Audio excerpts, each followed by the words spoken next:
Друзья, доброе утро. Я уже проснулся довольно давно, хотя солнце уже высоко.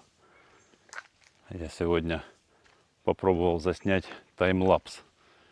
Это такие съемки, несколько кадров в секунду фотографирует камера, и можно снимать восход солнца или закат, звездное небо, ну, в общем, все, что такое будет происходить потом быстро на кадре. В общем, вы это, я думаю, уже видели в начале этого видео. Вот. Сегодня планы на день: закончить вот эту стеночку. Здесь буквально несколько бревнышек доложить. Выработать оставшийся раствор. С утра, пока камера снимала таймлапс, я тоже сидел на лавочке и смотрел на восход солнца. Карлос спал вот здесь вот возле домика на камышах. И я краем глаза замечаю, что какое-то движение там за домиком. Я отошел, стал за дерево. Жаль, что камеры не было под рукой, чтобы снять. Вот. Это вышел лисенок. Ну, не знаю, насколько лисенок, так уже достаточно крупный. Обошел домик, как у себя дома. Подошел к Карлосу, понюхал его. Тот Карлос даже не проснулся. Настолько тихо она, или он, я не понял, там, лиса, неважно. Настолько тихо она ходит, что даже пес ничего не услышал. Вот. Обошел, и я выглянул из-за дерева, ну, припугнул, ну, брысь отсюда. Карлос проснулся, подбежал ко мне, ничего не понял, лису так и не увидел, и она тихонько, не спеша, не в бегство ударилась, а так потихонечку чик-чик-чик-чик, и пошла обратно по своим делам. Жучки сегодня ползают, довольно часто встречаются. Вчера вечером в костер положил пару таких поленцев. Они всю ночь протлели, остались утром угли. И я добавил еще несколько бревнышек, чтобы каждый день заново не разводить огонь. Они потом понемногу тлеют. Да, и сейчас я хочу поставить варить прикормку для рыбы, перловку. Вчера я хорошо порыбачил, лещи подошли, начали клевать. Это я только первый раз вчера вышел половить, и замечательно поклевало. Приготовил вчера вкуснейшего леща в этой фольге. Тоже, опять же, с специями для рыбы. Да, теперь я понимаю, почему они называются для рыбы. Тут два в одном. Они как бы для человека специи и для рыбы. Если добавлять их в прикормку, то рыба клюет очень даже неплохо. А вот здесь, помните, я посадил лучок, но он уже был, я его ел, он на подоконнике пророс, прямо в кладку, в глину еще влажную корни пустил. Вот, я его пересадил сюда, но уже от него много отрывал зеленых этих лепесточков и съел. В общем, я поставил сюда ради хохмы гриб, который нашел в лесу. Как будто, ну, посадил так. И он буквально через пару дней, ну, пропал, исчез. Я думал, что его съели. А он, видимо, оставил поры. И вот вырос новый вот такой вот гриб. Еще вчера не было, а сегодня вот такой огромный. Не знаю, как они так быстро. Не зря же, говорят, растут как грибы. Надеюсь, вы понимаете мой юмор. Нашел вот опять гриб такой в лесу. Кстати, почему-то немного сейчас. Хотя все условия, и жарко, и дождей было очень много. Аккумулятор мой заряжен полностью, в принципе. Но поставлю, пусть как бы на поддержание вынесу панельку и подключу. Вот здесь солнышко довольно долго держится, пока не уйдет, не зайдет за лес. Я вымыл ведро, в котором хранились припасы, и нашел там еще несколько ингредиентов для сегодняшней прикормки. Думаю, сегодня будет такая же необычная, надеюсь, так же уловистая, как и вчерашняя. А вообще это ведро изначально делалось не для припасов, а для воды, для рукомойника, чтобы мыть посуду, мыть руки, умываться. Там вот, где была землянка, там до сих пор он спрятан, рукомойник. И трубы даже, чтобы отвести воду. Вот. То есть нужно будет наладить и здесь вот такой вот быт практически домашний. Пока перловка с горохом будут вариться, я займусь стенкой, а потом продолжу готовить прикормку. Рецепт прикормки покажу чуть позже, а сейчас займусь строительством. Нужно выработать раствор, хотя по большому счету не страшно, если он и останется. Он со вчерашнего вечера здесь, потому как глиняный раствор не боится повторного использования. Если он даже и подсохнет, то добавить воды, и он снова готов к работе. Вот сюда нужно вырезать несколько нестандартных бревнышек. И можно будет попробовать даже эту стену поштукатурить. Опять же, сделать нужно несколько растворов с опилками, с ракушкой, с песком. Может быть, еще какие-то комбинации. И попробовать вот так по участку. 1 метр проштукатурить с ракушкой, 2 метр там, с песком, ну и так далее. И посмотреть, как они будут себя вести. Карлос, что ты там кувыркаешься опять? Вымазывается. А, это как раз где лис проходил. Видимо, он наконец-то унюхал, что здесь кто-то был. Наверное, он там или пометил, а теперь Карлос валяется, блин, а потом на меня залазит на гамаке, и мы с ним вместе катаемся. Да, про гамак лучше не вспоминать. Вчера так упал на стену. Первое мгновение думал, не подымусь.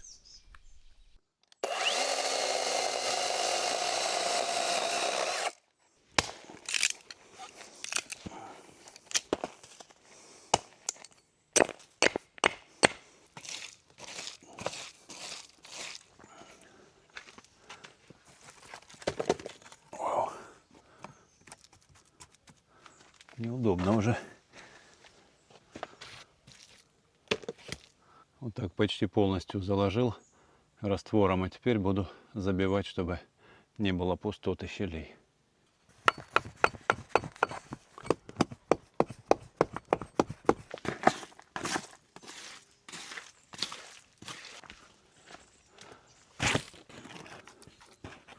Вот отлично везде заполнилось. Остается вот эти вот швы немного заделать, и будет полный порядок. Неохота уже тащить бревно туда, к месту, там где я собирал опилки. Тут от него всего лишь один рез нужно сделать. Рез или пил.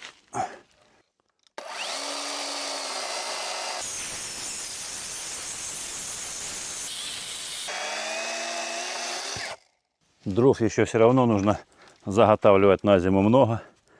Так что в следующий раз, может быть, этим и займусь. И как раз соберу еще опилок. Хотя по факту их-то нужно всего ничего. Я еще подумаю, каким раствором лучше заделывать вот эти вот швы между бревнышками. Либо песочным, либо ракушечным, либо с опилками. Как раз вот все уже окончательно подсохнет везде. И я буду понимать, каким удобнее, практичнее.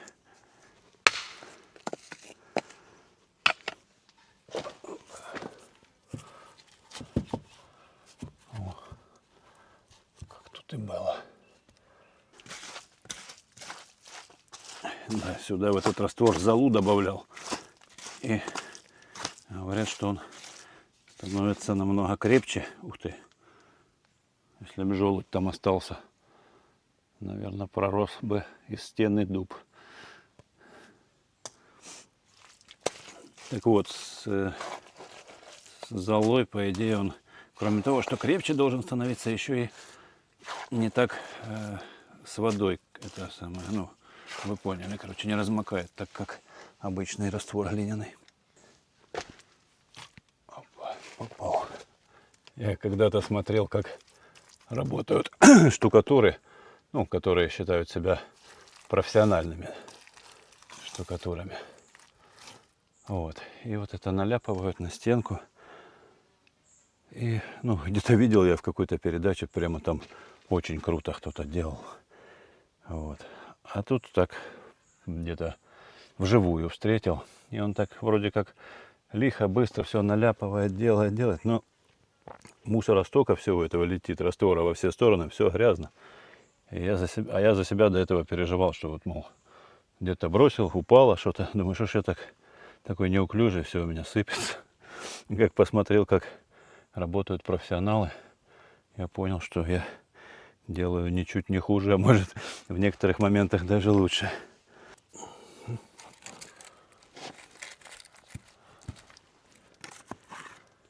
Вот сейчас и нужна будет штукатурный навык.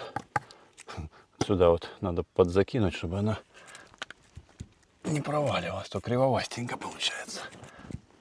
Так, как раз остатки раствора сюда и пойдут. Опа, ну почти. Сильно большой слой, чтобы держать. Не, ну все равно все в порядке, получилось отлично. Сейчас остатки раствора позакидываю в щели. Но сюда уже не хватит положить бревнышко. Но тут как раз зазора уже и нету. То есть комары не прилетят. Сегодня утром комары, конечно, атаковали капитально. Залетел целый рой. Они, наверное, все из округи прилетели туда. Я убрал этот баннер вчера.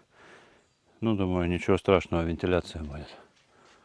Утром кошмар был. Как-то ночью они нет, а когда проснулись, учуяли и все туда. Я вышел, и я поэтому и проснулся рано, еще до рассвета. Вышел, думаю, буду снимать таймлапс. Вот. Сюда вышел, ни одного комарика. Все там были. Так, здесь.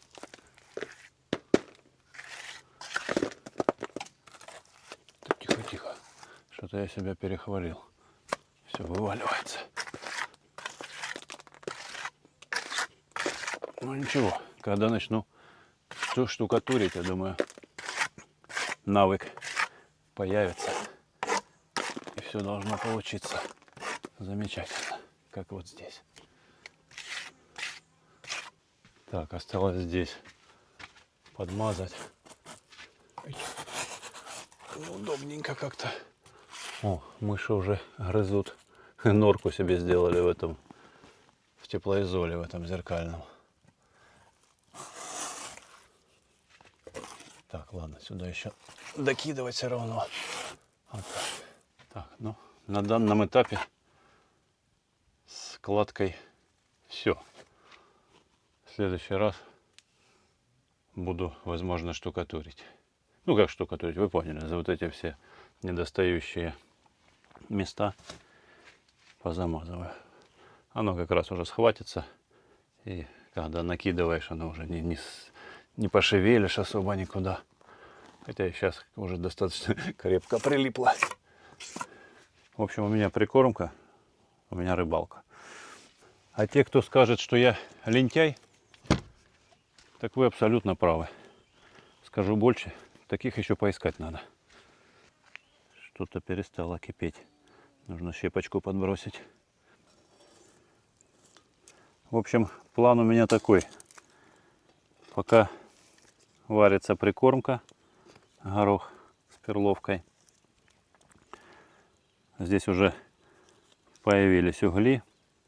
Я хочу приготовить картоху в фольге с чесночком. Сала, к сожалению, нет с собой.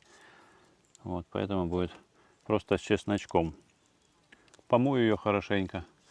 Говорят, что очень много полезных веществ именно в чешуе. Не в чешуе, в скорлупе.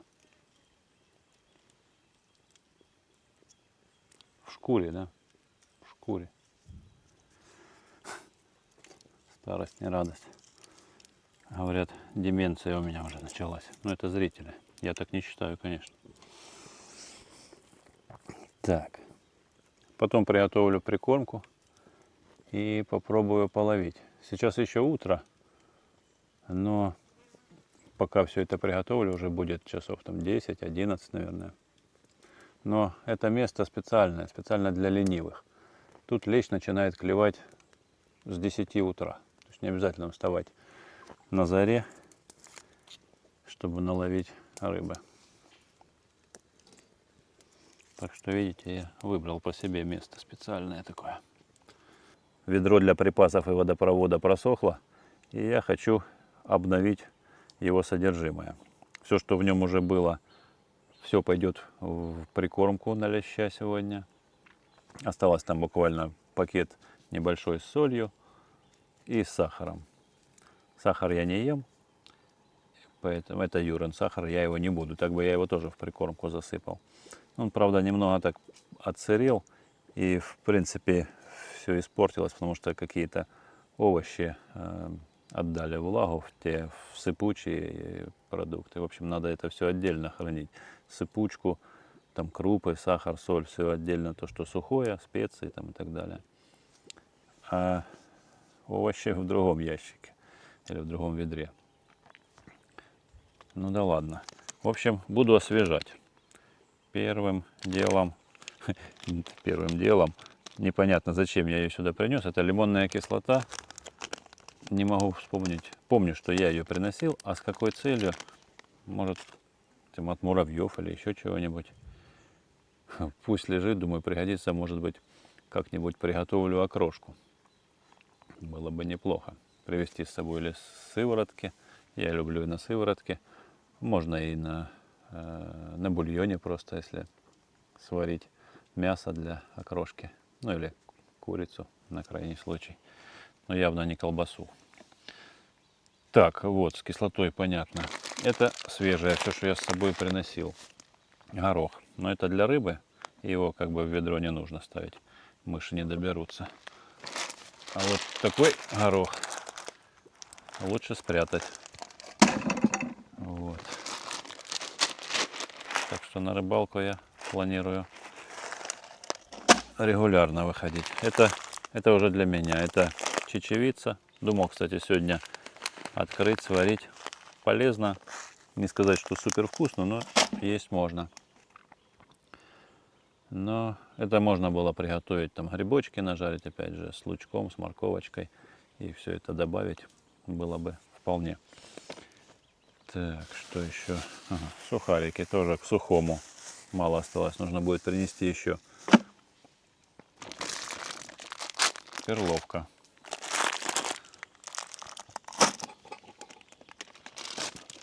Прикормка. Так. Вот маринад. Но не стал его открывать, хотел леща приготовить. Я не знаю, насколько здесь, на какой объем. Я так понял, что не на одного леща будет многовато, наверное. В следующий раз, когда... Не знаю даже когда. Наверное, когда буду не один, чтобы приготовить сразу 2 леща. Так, это Карлоса косточки. Не особо он их любит. Даже рыбу жарил, немножко их полил этим маслом, и он туда их похрумтел, все доел. Так, ну здесь все в сумке. Ничего. Кукуруза это вчерашняя, я ее не доел. Сегодня добавлю в прикормку. Все, кислоту тоже сюда. Ну, на этом и все. Из сыпучих и сухих продуктов. Все. А вот масло подсолнечное могут мыши запросто прогрызть. Уже было такое не единожды. Не знаю, чем оно им нравится, но вот прогрызают внизу, и оно вытекает. Поэтому его либо тоже класть в недоступное место, либо переливать вот в такие стеклянные бутылочки. Ну, место не буду занимать в этой. Время у меня есть, пока доваривается горох. Вот, перелью. И будет у меня не подсолнечное теперь, а оливковое экстра virgin. Кто там, кто там? Спи давай, проснулся.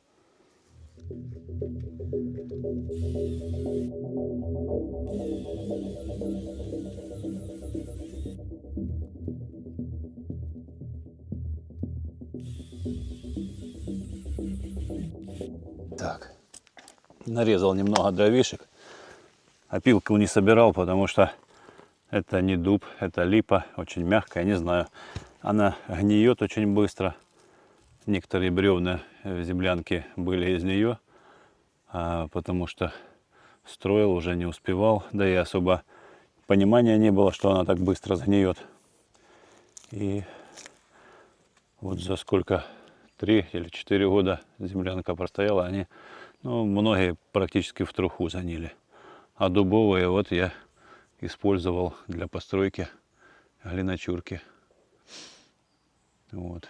Потом еще через 100 лет можно использовать на дрова ее будет. Так. Горох я снял, остывает.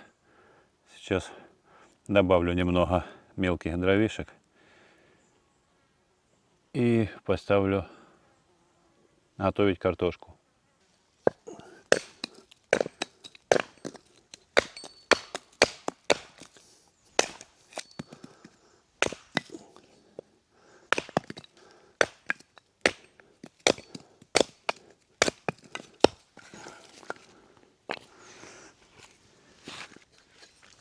Так, чтобы быстрее пошел процесс, а то эти два бревнышка будут очень долго гореть сами по себе, без мелких.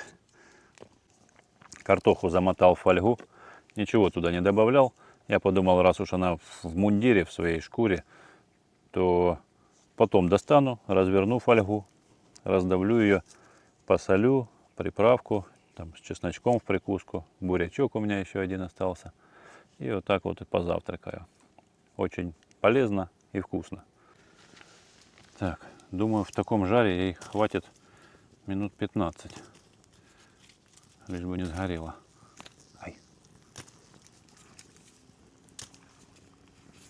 Еще одну. Вот так.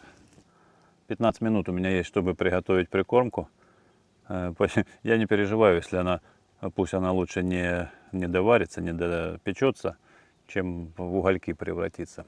Потому что я совсем недавно узнал, буквально там несколько лет назад, что картошку вполне можно есть сырой.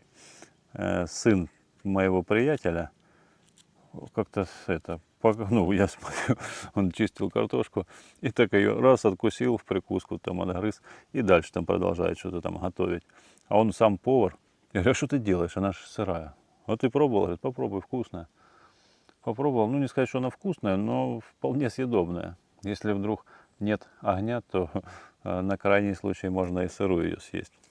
Попробуйте, когда будете чистить, в следующий раз картошку кусочек съесть. Я попробовал, да. Такое себе. Ну что, займемся прикормкой.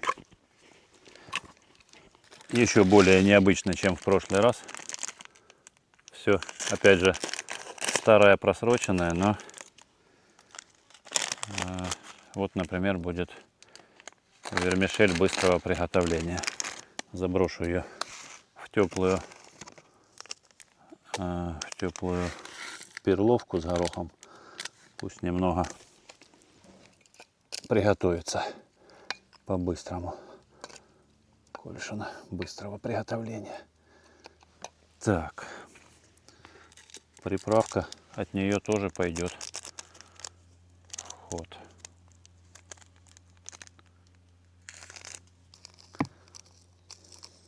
Пахнет-то как. Кушать хочется, однако. Так, вот еще что-то подобное. Какая-то миниатюрная. С иероглифами. Что это? Это какой-то сублимат. Он растворится и получится какой-нибудь суп или борщ. Так, туда же ее. Так, вот старая манка. Много лет уже лежит, уже там всякие жучки. Манку высыпаем. И вот пакет всяких тоже сублиматов. О, это, похоже, овсянка была. Если честно, есть некоторые сомнения по поводу эффективности в этот раз. Потому что настолько сборная. Там в основном были рыбные специи, а так в основном все неплохо. А сегодня здесь прямо и супы, и борщи, и овсянка. Овсянка хорошо. Какое оно просроченное. Надо придумать название этой прикормки. Прикормка с помойки. О, это какой-то напиток, видимо, кофе. Капучино. Вот. Или просроченная прикормка. Накиньте еще вариантов в комментариях. Бомж-прикормка. Так, ну больше ничего-то не придумывается. Еще капучинки. О, опять что-то с чили пепперс красный. О, да, вот это было вчера. Так, с приправами все.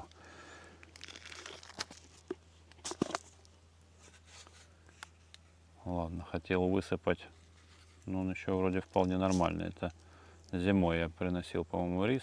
И вот Юра сюда добавил, что, по-моему, чайные пакетики. Оставлю. Хотел высыпать туда рис прямо сырым, потому что забыл бросить его к, вы поняли, к гороху. Что еще? А вот еще какой-то пакетик докину. Так, опарыш. На опарыш клюет, но так себе. Высыпаю вот туда, пусть в прикормке будет. Мне больше нравится на перловку. Опарыш это на поплопопер, да, там на красноперку. Плотва, да, неплохо клюет.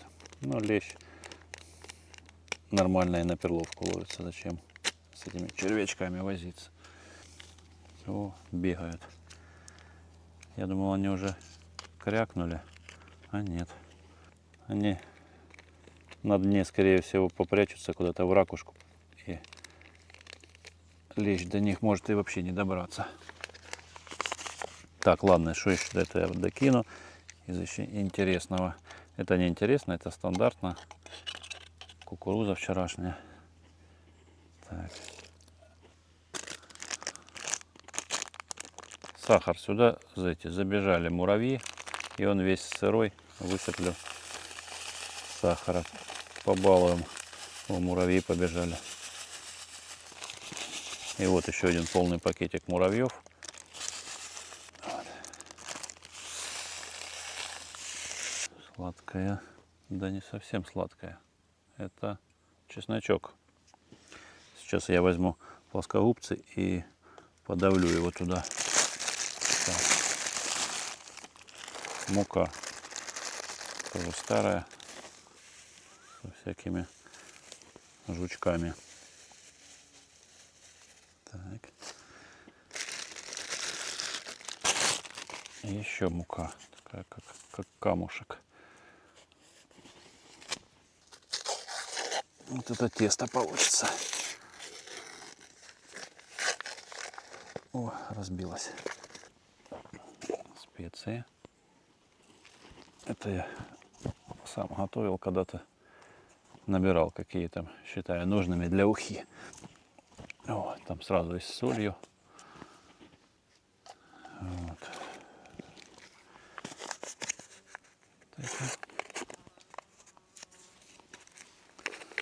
О, еще какао. Какао.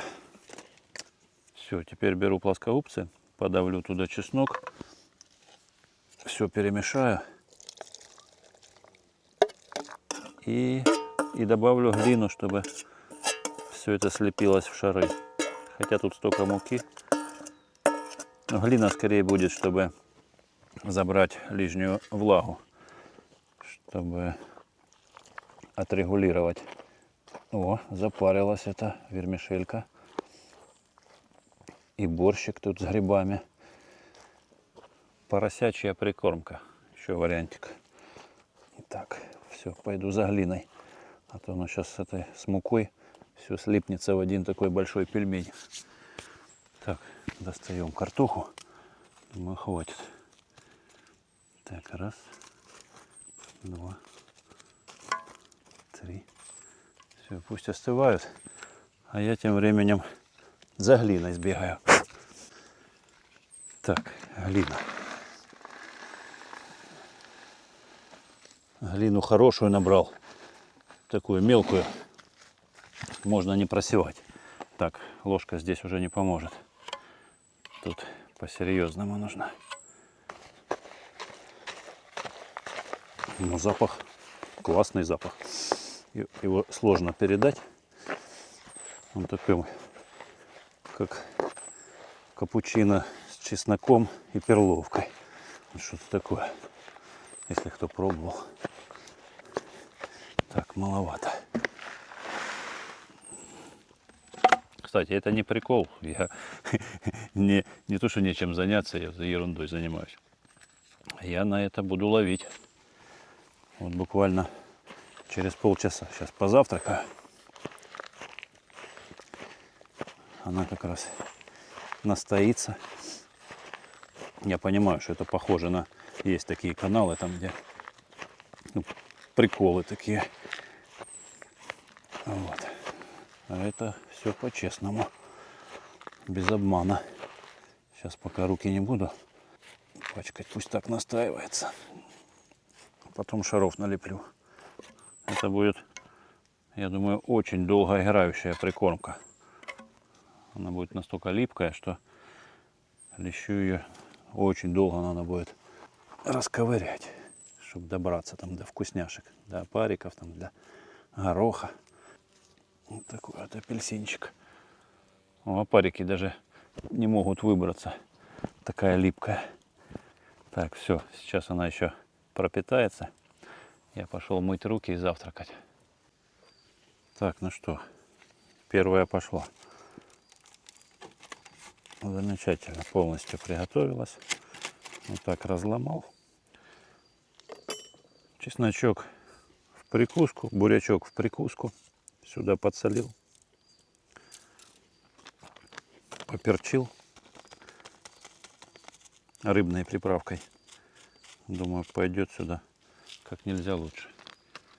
И экстра virgin оливковое масло. Если встретите на полках супермаркетов моего производства, не покупайте. Потому что здесь подсолнечное. К сожалению, закончилось.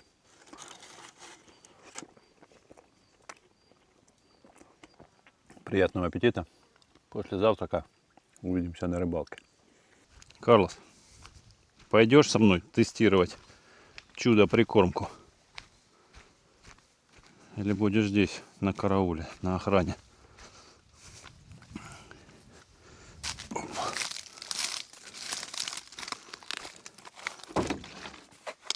Ох, а пахнет она как.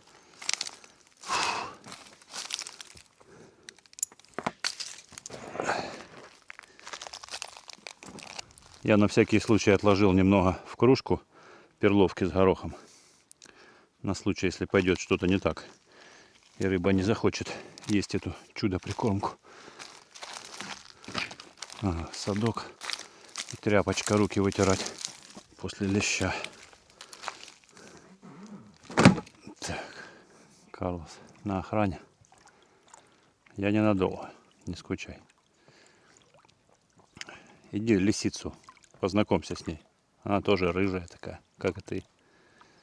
Только, считай, вчера первый такой жаркий день был. И вот сегодня тоже жарко будет. И вода моментально позеленела, зацвела. Но пока только сверху. Так, она очень даже прозрачная. Так вот, если разбить, то хорошая видимость. 2,5 метра, наверное.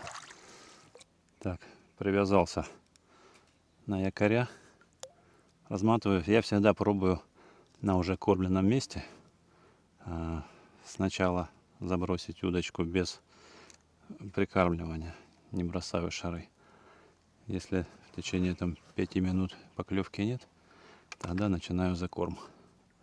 Так и сделаю в этот раз. Вот. За лещом. Карлос выть начал.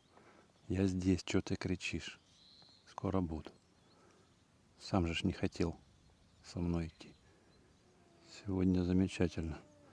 Поплавок никуда не тянет. Штиль полнейший. Видно будет каждое касание.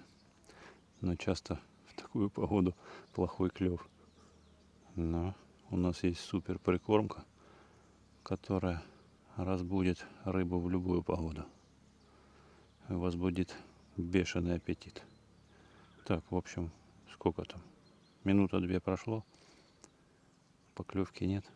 Буду прикармливать секретным ингредиентом. Просто когда сразу начинаю кидать, а рыба стоит на кормленном месте, то, считай, прямо ей по голове вот это падает. Они разбегаются, конечно. Но если ее здесь нет, или она просто неактивна, то можно закинуть пару-тройку шариков сразу. Чего тут только нету. И опарики, и кукурузка, перловка, горох. Все, что нужно. И капучино, и какао с чаем. Так, ладно, 3 штучки хватит. Я думаю, она такая ядерная, что достаточно одной таблетки. О, как пылит хорошо мука. Отключаюсь до первой поклевки. Потому что, опять же, на камере у меня всего час времени. Нужно вложиться в эту рыбалку за час. Вот посмотрим, сколько можно поймать. Вот поклевочка первая. Как-то не очень уверенно. Вот дернула. Рыбка уже есть под нами. Но вот какая-то очень осторожная. Опа! Я попробовал с другого борта забросить. И вот кто-то взял. Сюда я тоже кинул несколько шаров прикормки. Ну, это плотва. Но хорошая такая. Что ж такое? Вообще резвая такая. Вообще песня. Сейчас надо аккуратненько освободить.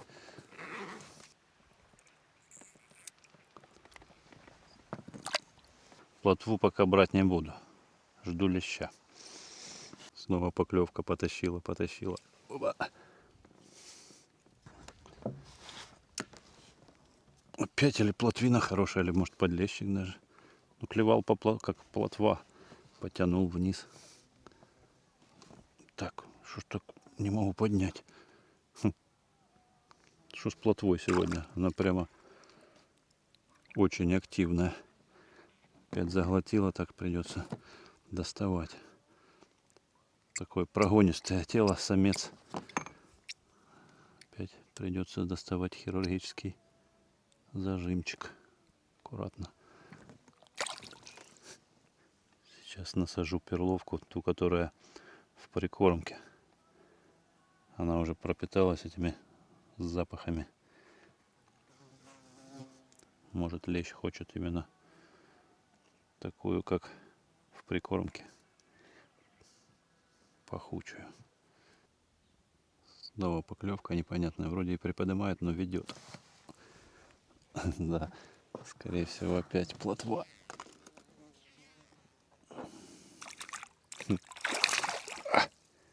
Вся один в один такая. Так, ладно. Если она будет продолжать, последнюю отпускаю, а дальше буду собирать. У меня просто для леща такой мини-кукан. Я вчера его сделал, показывал в прошлом видео. Вот. А для плотвы, ну вот возьму ящик, наберу воды, буду закидывать туда их. Я забыл садок, вот в чем проблема.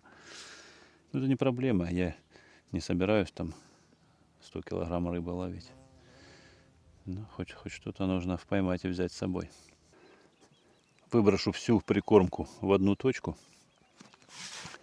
И как бы осторожный лещ, он сразу не придет именно на это огромное пятно. Он будет крутиться вокруг.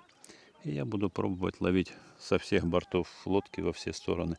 Где-то да, попадется он, пока не осмелеет и не подойдет уже прямо к прикормке. В общем, такую тактику я выбрал. Посмотрим, что из этого получится. Тут опять очень аккуратненько-то. А вот он и лещ подошел, как я и говорил, в стороне. И вот так на игру такая непонятная поклевочка была вообще. Ай, тихо, тихо, тихо. Что-то вообще и плотва, и лещ такие шустрые сегодня. Не пойму, или там монстр какой-то. Ну, вообще, или, может быть, он засекся как-то не так. За плавник или куда-то. Ну да, наверное, так и есть. Так и есть. Он за пузо, поэтому так тяжело вываживался. И ушел. Соплями обмазал и сошел. Ну ладно, я хотя бы понял, что он уже здесь. Прикормочка работает, просто он еще не очень смелый. Не подходит прямо вплотную к прикормке. Вот опять снова такие подергивания. Дерг, дерг, дерг. И в тот раз я решил на вот этом коротком подергивании подсечь. И, возможно, я понимаю, что происходит. Там сейчас такая муляка от всей этой муки и всего. Не видно ничего. Подняли мул со дна рыбы. И они там, их, возможно, кишит очень много там. И они задевают леску, задевают грузик. И поэтому дергается поплавок. Я просто в этот момент подсек удачно, что зацепил его за брюхо, за плавничок. Поэтому он так тяжело подымался. Ну, это мне так хочется, чтобы там была огромная стая рыбы, что постоянно задевает поплавок. В итоге-то она наткнется на мою насадку. Если подойдет крупный лещ, то плотву, скорее всего, отгонит отсюда и будет ловиться лещ. Надо попить водички. И сразу клюнет. Главное отвлечься от поплавка.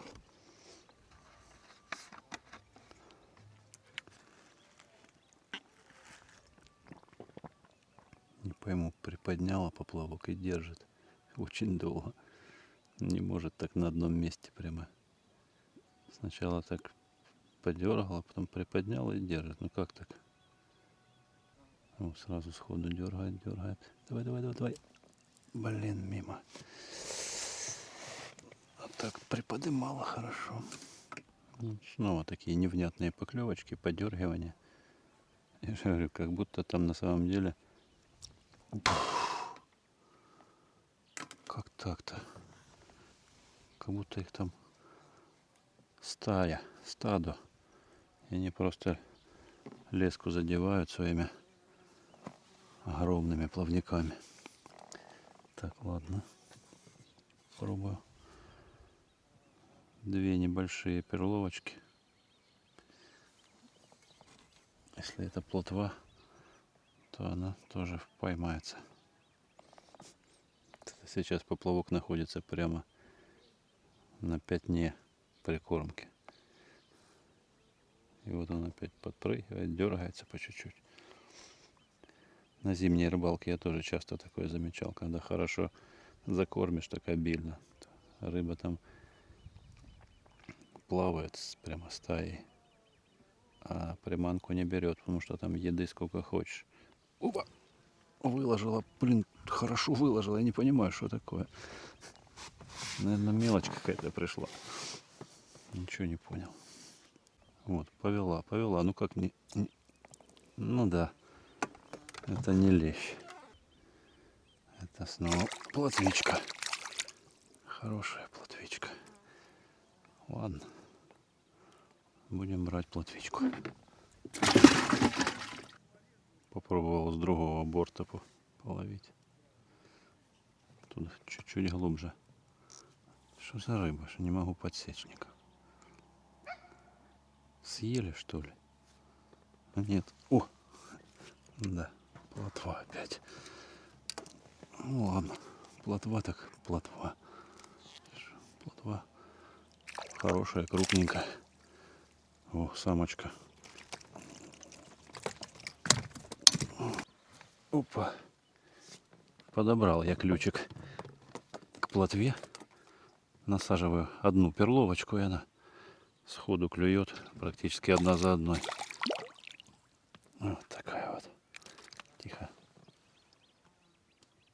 Это далеко не самая крупная. Попадались повеселее.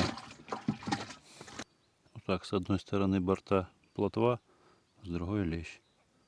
Опа.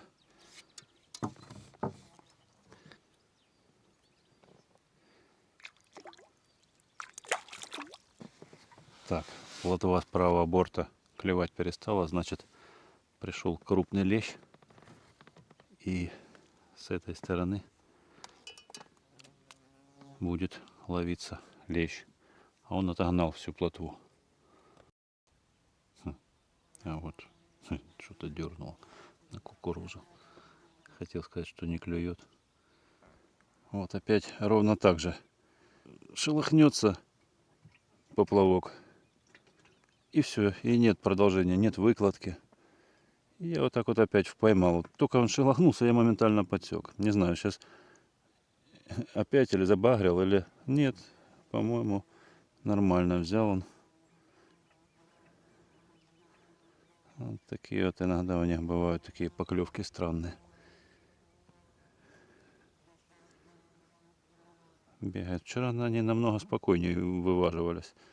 А сейчас прямо как плотва. Туда-сюда, туда-сюда. Вообще не хочет подниматься. А, точно, он все равно подбагрился чуть-чуть, по-моему. Вроде так за голову, за нос как-то. Не за губу, а за нос похоже. Сейчас посмотрим. Так. Не, я такого давно не помню. Марафонец какой-то.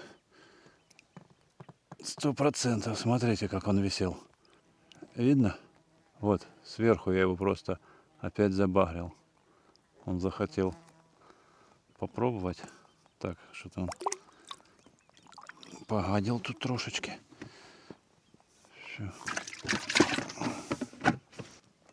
Странное вот это поведение. Не могу я никак разгадать, что именно происходит. Вот для этого очень хочется с подводной камерой. Надо когда-нибудь у Юры взять попользоваться. Посмотреть, что происходит, почему такие поклевки странные происходят. Что зимой, что летом, вот один в один. Ладно, попробую еще разочек. Раз уж я нашел метод, как его можно, ну, не совсем честно, получается, багрить. Это не спортивно. Вот ровно такая же поклевка. Раз в 5 секунд. Дюп-дюп. Я еще могу это представить. Вот где-то видел я подводные съемки, где там карп или лещ. Он как будто бы пылесосит и так много раз берет крючок с приманкой и выплевывает. Берет и выплевывает, берет и выплевывает. Ну, как фильтрует там все, что на дне. Вот опять подпрыгнул и все. И он туда-сюда, туда-сюда. И опа, а вот я вовремя, походу, успел. Ну, вот, возможно, это теория правильная, когда много приманки на дне, и он пылесосит так. Вот, взял нормально. Сначала пылесосил, распробовал и проглотил. Вот такой небольшой, как вчера, подлещичек, но в принципе тоже пришел на прикормку и замечательно ее пылесосит. Будем подыгрывать. Дразнить, раз он такой капризный сегодня. Просто у него там сумасшедший выбор. И супы, и борщи, и какао. И что там, и капучино. Куда ему теперь перловку есть? Опа, все-таки взял перловку. Хорош, походу. Поприятнее так. Потяжелее. И на выкладке взял вроде. Не должен был забагриться. Это не тот крючок, тот, что багрится. Крючочек маленький вообще для леща. О, да, этот поприятнее. Хотя, может, такой он коренастый, не сильно длинный. Все за губу как положено. Все, ребятки, хватит мне рыбы. Прикормка работает.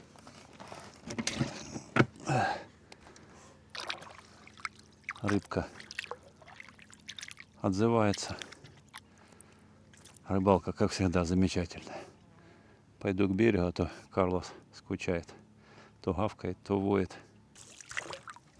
Сейчас, чтобы рыба не погибла, нужно регулярно подменивать воду в емкости. А когда уже буду грузиться в обратный путь, то воду нужно будет вылить и переложить травой рыбу. Она лучше сохранится в траве, но без воды, чем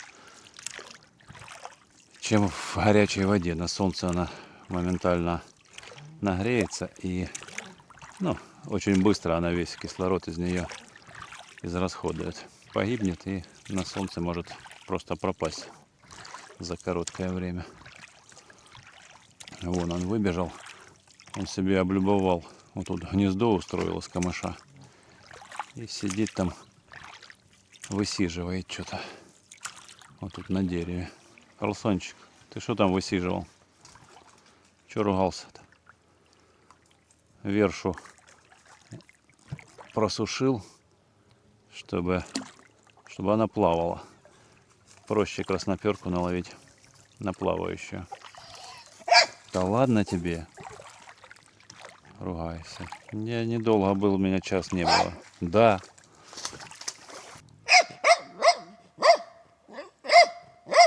Ты с лисицей познакомился? Я боялся, что она его сожрет, та лисица, когда он спал утром.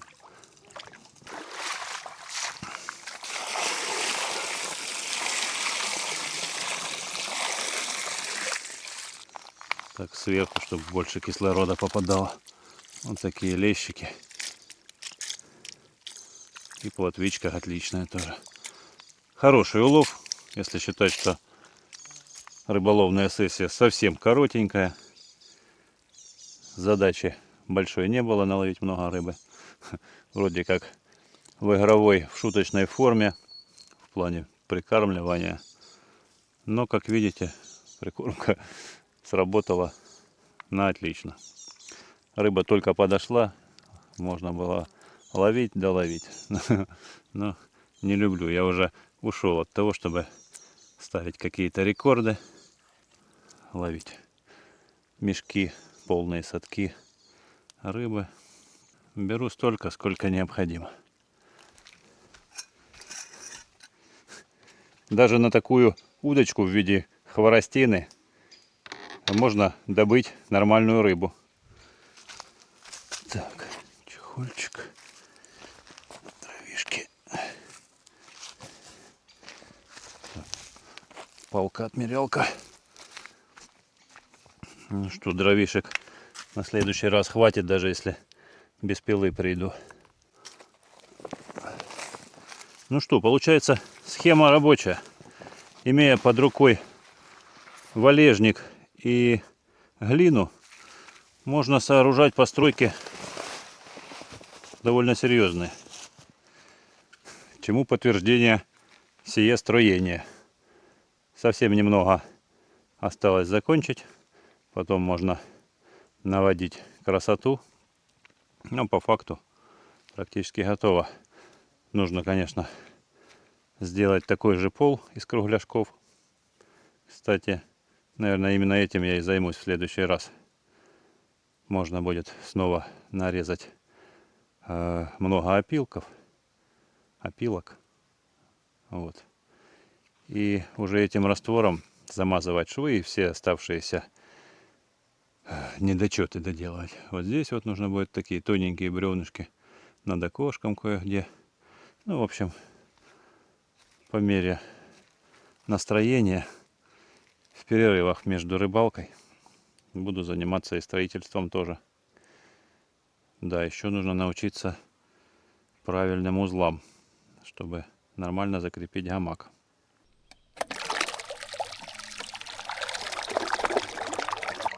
Друзья, отчаливаем в сторону дома. С трудом проходит по траве электромоторчик, но справляется. Я его поднял повыше. Сейчас выйдем на чистую воду и дадим форсажу. Вот так мы загружены. Кто не видел, как мы шли сюда, полностью на солнечной, на зеленой энергии. Аккумулятор полностью загружен. Сейчас солнышко 6 ампер дает, хотя и вот эти вот резинки какую-то часть забирают, крепежные резинки. Их, конечно, сейчас можно было и не ставить, но я как вспомню, как я сюда шел, по каким волнам, плавала бы эта панель где-то на дне водоема. Карлос, как всегда, отдыхает, загорает и спит. Вот на аккумуляторе 13,9 под нагрузкой. Контроллер периодически отключает ток, чтобы не перезаряжать аккумулятор. Ну все, мы вышли на речные просторы. Карлос на румпеле. Погода шикарная. Вообще уезжать не хочется. Красота какая вокруг. Но некуда деваться. Необходимо ехать. Ну что, на этом буду с вами прощаться. Всем здоровья, мира и добра. А рыбакам ни хвоста, ни чешуи. Пока-пока, увидимся в следующих видео.